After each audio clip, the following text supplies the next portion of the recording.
Un encuentro con su palabra, porque secase la hierba, marchitase la flor, mas la palabra de Dios permanece para siempre.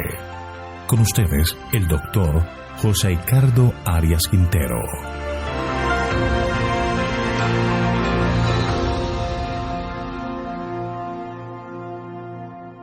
Vamos a estudiar Mateo capítulo 26, los versículos 14 al 16.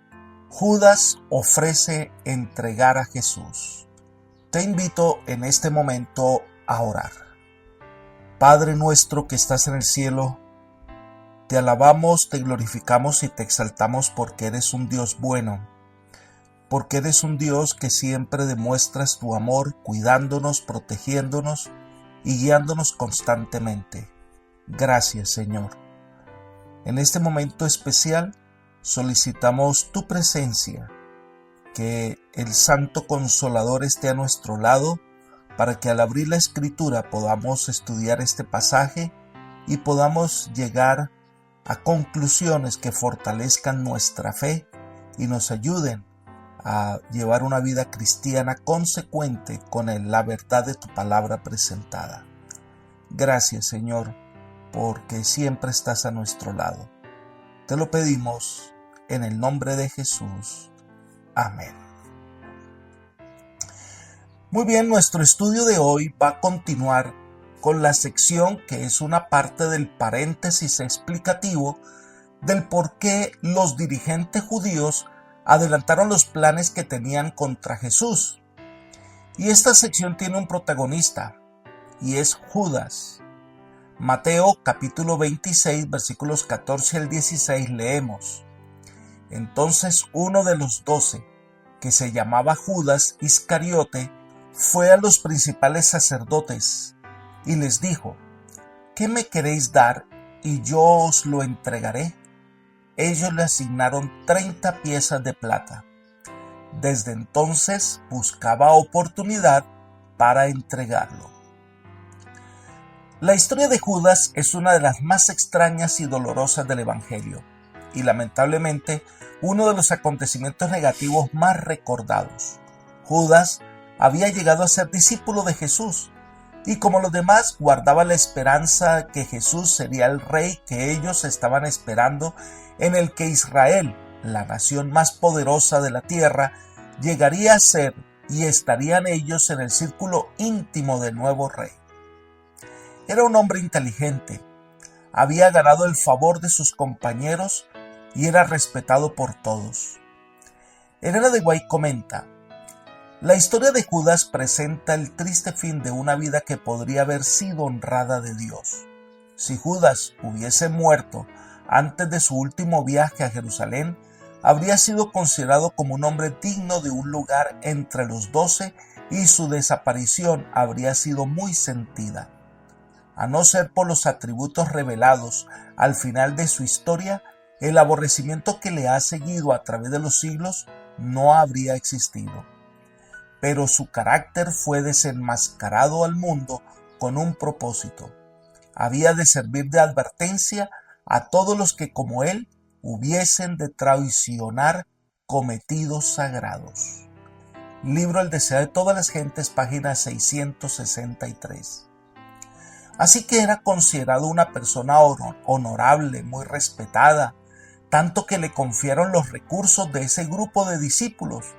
Era el tesorero y la gente confiaba en sus capacidades, pero predominaba muy secretamente en su vida el amor al dinero. Elena de White en otro escrito comenta: el amor al dinero en el corazón de Judas crecía con el ejercicio de sus perspicaces capacidades. Su capacidad financiera práctica habría sido de mucha utilidad para la pequeña iglesia si hubiese estado dirigida, iluminada y moldeada por el Espíritu Santo, y mediante la santificación de su espíritu podría haber tenido una clara conciencia, un correcto discernimiento para apreciar las cosas celestiales. Pero Judas fomentaba constantemente planes sagaces, mundanos.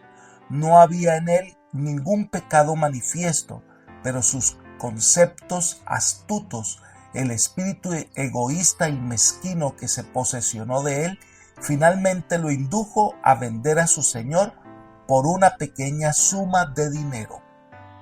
Manuscritos 28 del año 1897. Judas, igual que los discípulos, caminó con Jesús 3 años y medio. Evidenció la obra maravillosa de Cristo al sanar a los enfermos, dar vista a los ciegos, hacer caminar a los cojos. Su corazón se conmovía al escuchar las palabras de Jesús y ver sus obras, e incluso tuvo la oportunidad de salir en una gira misionera predicando a Jesús y ver cómo el evangelio cambia corazones. Es posible que eso lo motivara a cambiar su vida, pero sus ambiciones personales eran muy grandes. Ellen G. White habla de la lucha interna en la vida de Judas. Ella escribió: hay dos clases de experiencias, la ostentación externa y la obra interior. Lo divino y lo humano operaban en el carácter de Judas. Satanás moldeaba lo humano, Cristo lo divino. El Señor Jesús anhelaba ver que Judas se pusiera a la altura de los privilegios que le habían sido dados, pero la parte humana del carácter de Judas se mezcló con sus sentimientos religiosos, y él los consideró como atributos esenciales. Al considerarlo así, dejó abierta la puerta para que Satanás entrara y se posesionara de todo su ser. Si Jesús hubiese practicado las lecciones de Cristo, se hubiera entregado a Cristo y consagrado plenamente su corazón a Dios, pero su confundida experiencia lo estaba descarriando. Manuscrito 28 del año 1897. Judas llegó a amar a Jesús a su manera, porque en lo interior de su ser lo que anhelaba era el reino, pero debemos decir que no era el único discípulo que anhelaba que se estableciera el reino en que Israel llegaría a dominar a los romanos. Pero el problema es que Judas no dejó que el evangelio hiciera su obra en él. El punto de quiebre en la vida de Judas como seguidor de Jesús fue cuando, después de alimentar a los 5,000 hombres y ante el entusiasmo de la gente, Judas vio que era la oportunidad para que Cristo se proclamara rey. La gente estaba lista para seguirlo y él anhelaba que Jesús se hiciera rey y que lo colocara en una posición privilegiada, ya que al compararse con los demás se veía como que el que tenía mayores capacidades. Ellen G. White observa: Judas era tenido en alta estima por los discípulos y ejercía gran influencia sobre ellos. Tenía alta opinión de sus propias cualidades y consideraba a sus hermanos muy inferiores a él en juicio y capacidad. Ellos no veían sus oportunidades, pensaba él, ni aprovechaban las circunstancias. La iglesia no prosperaría nunca con hombres tan cortos de vista como directores. Pedro era impetuoso, obraba sin consideración. Juan, que atesoraba las verdades que caían de los labios de Cristo, era considerado por Judas como mal financista. Mateo, cuya preparación le había enseñado a ser exacto en todas las cosas, era muy meticuloso en cuanto a la honradez y estaba siempre contemplando las palabras de Cristo y se absorbía tanto en ellas que, según pensaba Judas, nunca se le podría confiar la transacción de asuntos que requiriesen previsión y agudeza. Así pasaba Judas revista a todos los discípulos y se lisonjeaba porque, de no tener él su capacidad para manejar las cosas, la iglesia se vería con frecuencia en perplejidad y embarazo. Judas se consideraba como el único capaz, aquel a quien no podía aventajársele en los negocios. En su propia estima, reportaba honra a la causa y como tal se representaba siempre. Libro El deseo de todas las gentes, página 664. Así que se consideraba como el único capaz de hacer que este nuevo reino que anhelaba se estableciera. Sería el único capaz con cualidades para llevar el orden que se necesitaba. Pero cuando Jesús rechazó el ofrecimiento, cuando dispersó a la gente, cuando confesó que su reino no era de este mundo, la decepción que sintió fue grande. Ellen G. White comenta: vio que Cristo ofrecía beneficio espiritual más bien que mundanal. Se consideraba como previsor y pensó que podía vislumbrar que Cristo no tendría honores ni podría conceder altos puestos a sus seguidores. Resolvió no unirse tan íntimamente con Cristo que no pudiese apartarse. Quedaría a la expectativa, y así lo hizo. El deseo de todas las gentes, página 666.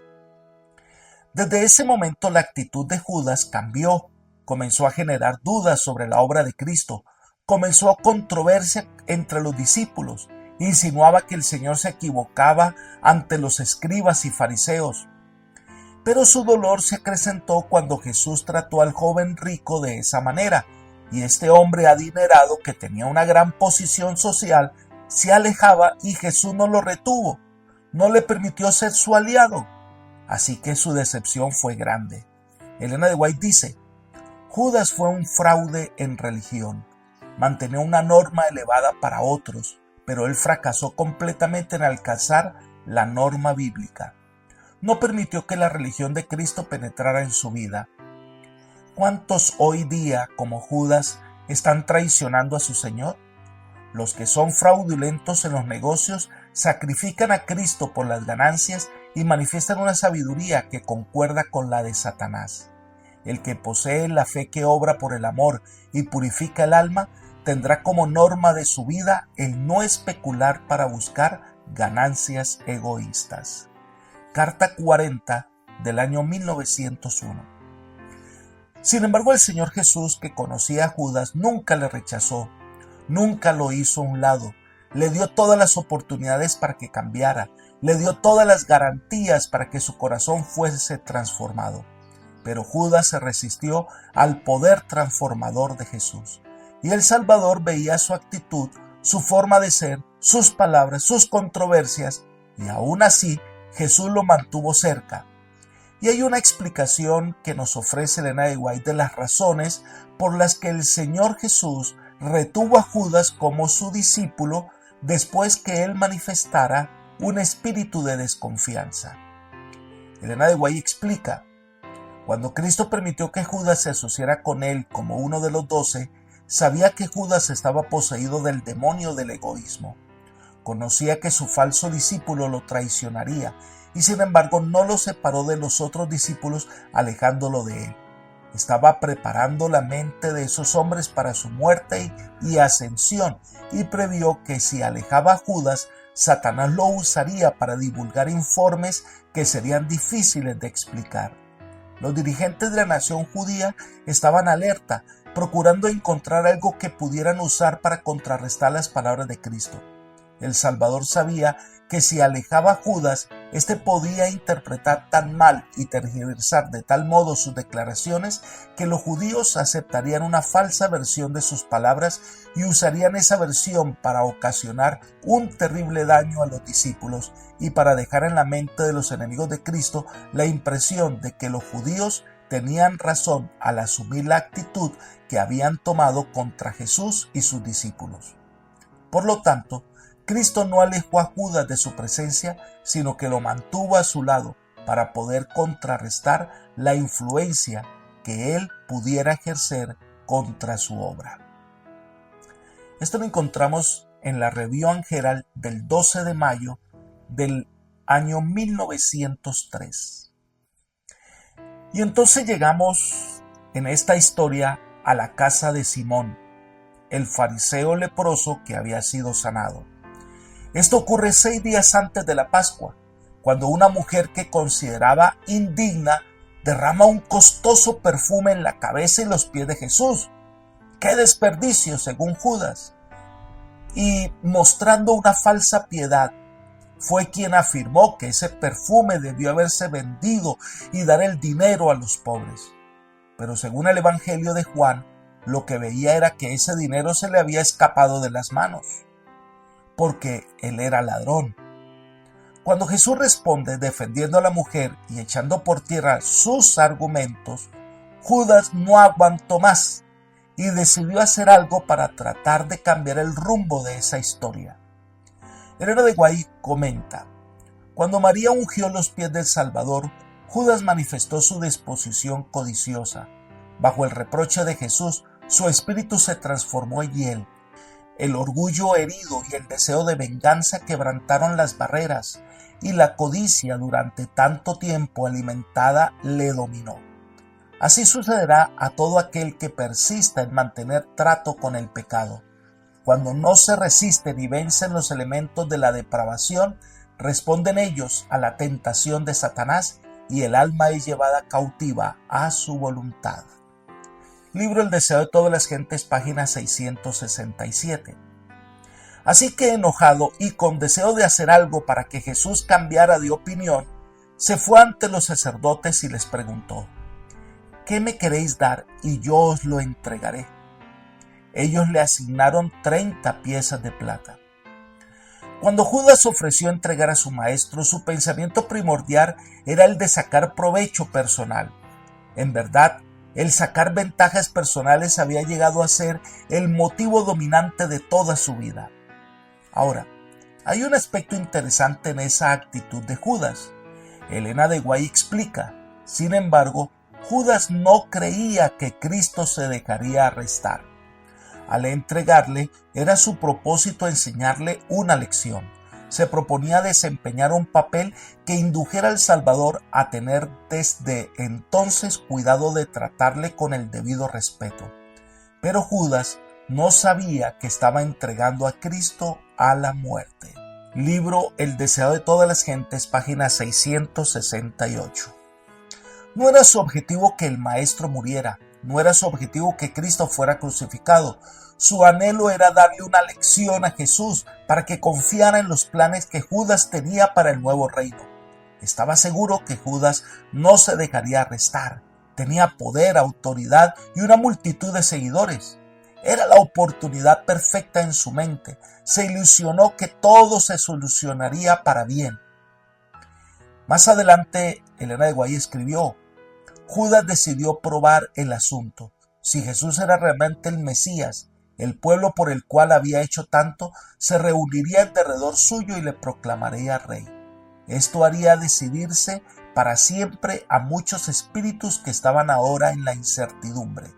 Judas tendría en su favor el haber puesto al rey en el trono de David, y ese acto le aseguraría el primer puesto, el siguiente a Cristo, en el nuevo reino.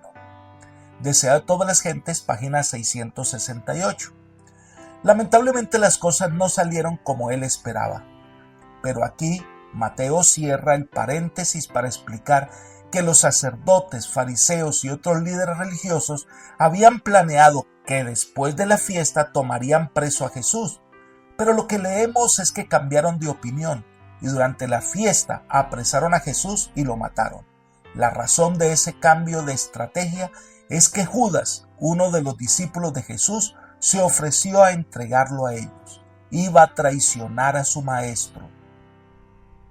Apreciado amigo y hermano, la historia de Judas nos deja una lección importante.